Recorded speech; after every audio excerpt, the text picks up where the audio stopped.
오늘은 그 다윗이 성전을 지으려고 하니까 나단 선지자를 통해서 짓지 말라고 하는 하나님 말씀이 있었고, 근데 그 이후에 하나님 주시는 말씀이 놀라운 다윗 왕조에게 내리는 축복의 말씀을 이제 주고 있습니다.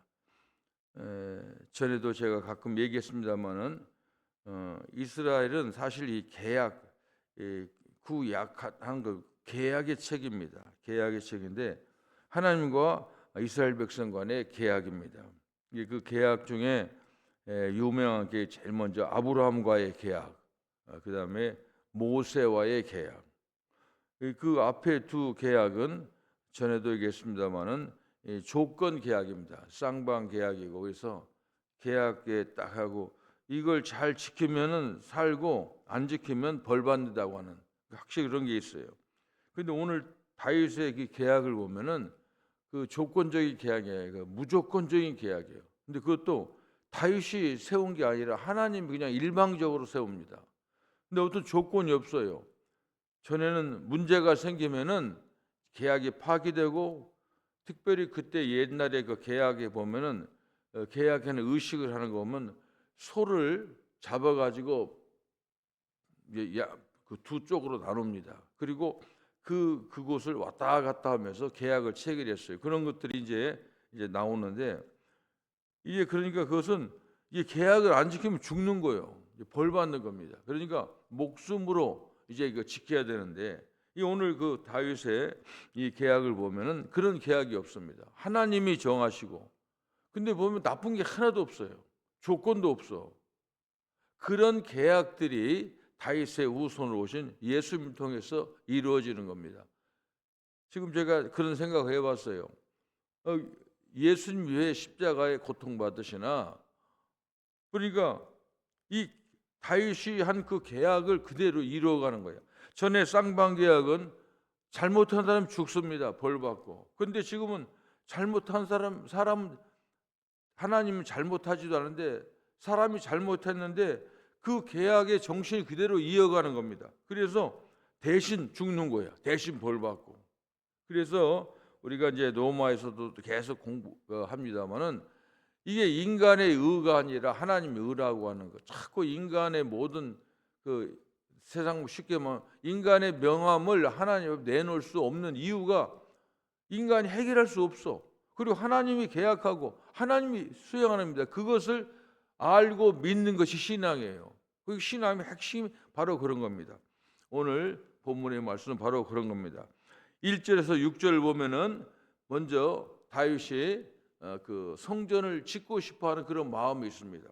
나는 이렇게 백항목 궁에 사는데 우리 하나님의 법궤가 휘장 아래 있도다, 천막 아래 있다, 이렇게 얘기하니까 나단이 금방 그 마음을 읽고 왕이 마음대로 하십시오. 왕의 마음 얼마든지 할 수 있습니다.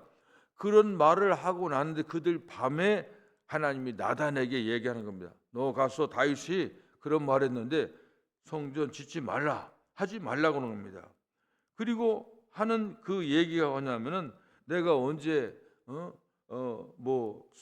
그 사사기도 얘기합니다. 출애굽부터 다윗 시대까지 그 역사 속에서 내가 언제 사람의 집에 거한 적이 있느냐. 이 집이라고 하는 영구 건물을 말합니다. 항상 이 장막 저 장막, 이 성막 저 성막, 이 천막에서 왔다 갔다 했는데, 그리고 사사들에게 그 다윗 왕정이 시기 전에는 사사 시대 아니었습니까?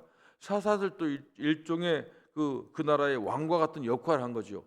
내가 언제 사사들 보고 집 지어달라고 성전 지으라고 했느냐? 그런 게 없다고 하는 겁니다. 그러니까 나는 너는 짓지 말라, 분명히 얘기하는 겁니다. 어떤 사사에게도 전을 성전을 건축하지 않았다고, 그리고 책망한 적도 없다고, 왜 안 졌느냐고 한 적도 없다고 하는 겁니다. 그래서 너는 하지 말라, 그 싫다, 노. 그 다음에 노 땡큐예요. 그런데 그 다음부터 7절서 10절까지는 이제 하나님의 축복이 쏟아지는 겁니다. 근데 놀랍지 않아요? 뭐 성전 진 것도 아니에요. 한 것도 없어. 근데 마음으로 나는 이 백향목 궁에 있는데 하나님의 저는 법궤는 휘장 아래 있도다. 짓고 싶다는 그런 마음 하나 보시고 무지무지한 축복을 하는 겁니다.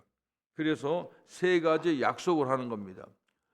여기 보면은 첫째로 내가 너를 목장 곧 양을 따르는 데서 양치기를 취하여, 다시 말하면 다윗이 목동이를 쓸 때 너를 왕으로 만들지 않았느냐 하는 겁니다. 그런데 이스라엘의 주권자로 삼았다. 이스라엘 왕으로 삼았다. 그리고 내가 어디를 가든지 너와 함께 했다고 하는 것을 말하는 겁니다. 그래서 이제 축복이 뭐냐면 세상에서 존귀한 자의 이름 같은 이름을 내게 만들어 주리라. 네 이름을 귀하게 만들어 주겠다고 하는 겁니다. 이것이 이제 하나님의 약속입니다. 두 번째는 내가 또 내 백성 이스라엘 위하여 한 곳을 정하여 너희를 심고, 이 말은 한 장소를 심고 옮겨가지 않으겠다. 다시 말하면 이제는 뭐 왔다 갔다 이장 막 전약 막 가는 것도 아니고, 하여간 예루살렘이라고 하는 그곳에 이제 거기다가 너의 가족과 후손을 심어주겠다. 전에는 왔다 갔다 했는데 옮겨가지도 않게 한다는 겁니다. 전에 사사 시대에 해가지고 뭐 좀 했다가 또 다른 이방민들이 공격해 오면 또 피해를 입고 그런 게 하지 않겠다는 겁니다. 너를 존귀한 자로 만들어주고 이제 그 한 장소를 심어서 너에게 거기서 너를 영화롭게 하겠다고 하는 겁니다. 세 번째는 여호와가 너를 위하여 집을 세울지라. 다시 말하면 이제 내 후손에 너의 왕가를 세워주겠다고 하는 그런 약속입니다. 참으로 놀라운 하나님의 축복의 말씀입니다. 다윗의 이름을 존귀하게 해주고 대적을 물리쳐서 언약의 땅에서 영원히 살게 하겠다. 그리고 다윗 왕가를 세워주겠다. 사실 그 앞에는 사울이 왕가가 있었잖아요. 근데 하나님께서는 사울을 왕가를 세우고 사울의 범죄함으로 인해서 사울의 그 왕권을 이제 다윗에게 넘겨준 겁니다. 사울에게는 왕 세운 걸 후회했는데 이제 다윗에게 준 축복은 놀라운 참으로 엄청난 축복입니다. 그러니까 다윗이 한 게 없어요.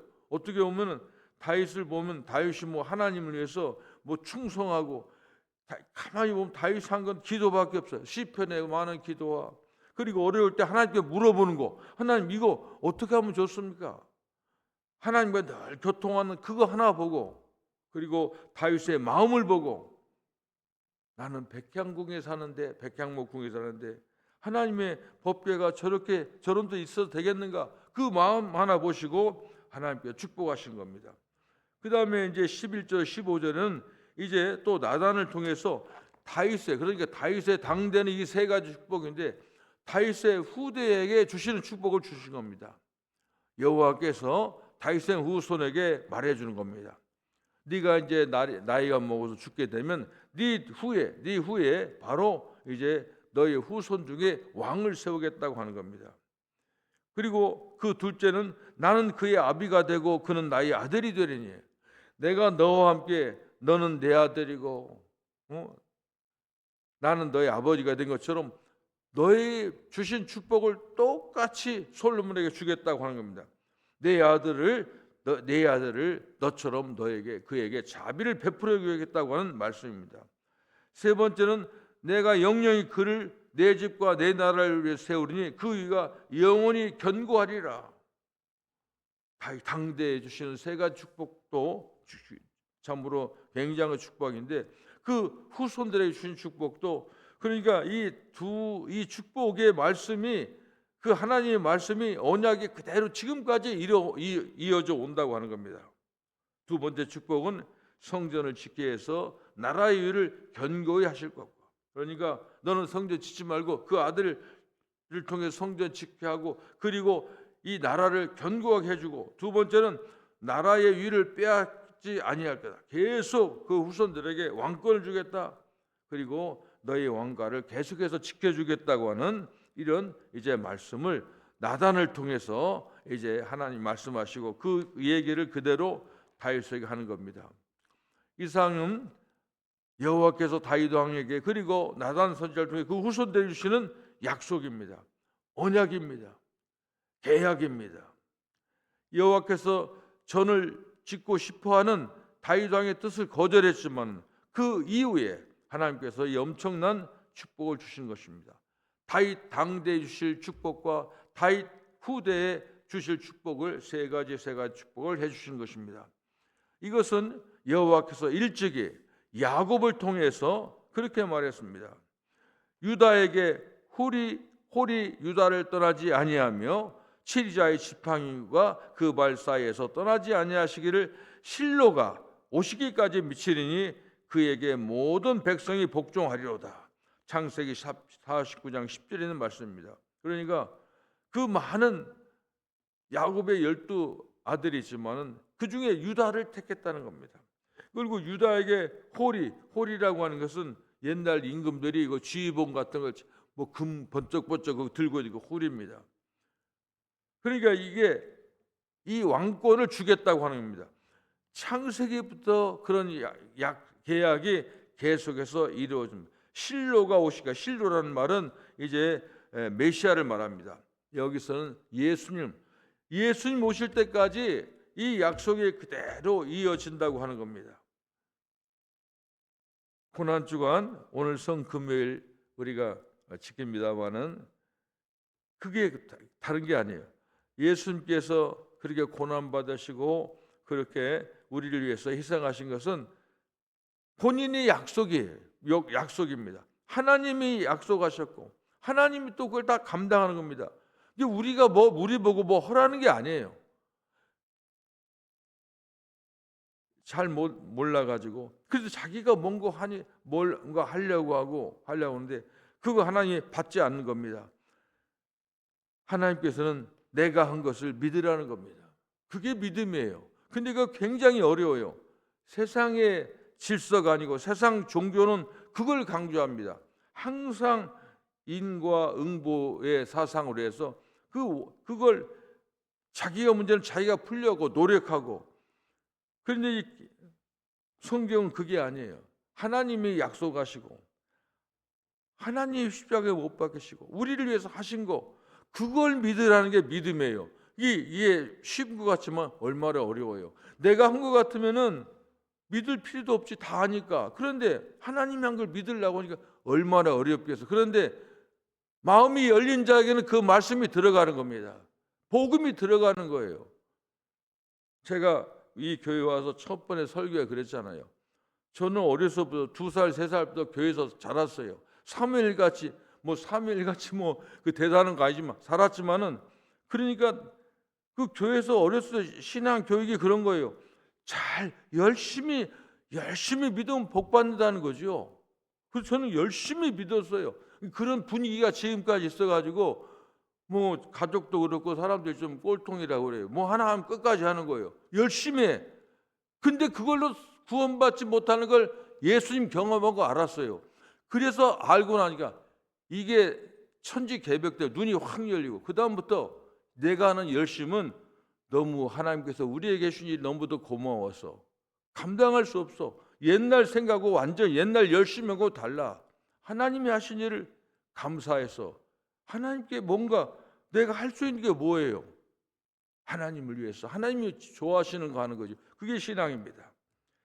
기도하겠습니다. 하나님, 다윗의 축복은 다윗이 한 일보다도 사랑의 본체신 하나님에게서 왔습니다. 하나님이 약속하시고 그 약속대로 이루어 가심을 봅니다. 하나님 감사합니다. 우리에게 이런 다윗과 같은 믿음이 유전되기를 원합니다. 성령께서 우리의 마음을 밝혀주셔서 예수 잘 믿고 예수님 하신 일 생각해서 너무 고마워서 예수님이 기뻐하신 일 할 수 있는 우리 모두가 될 수 있도록 하나님 도와주시옵소서. 예수님의 이름으로 기도합니다. 아멘.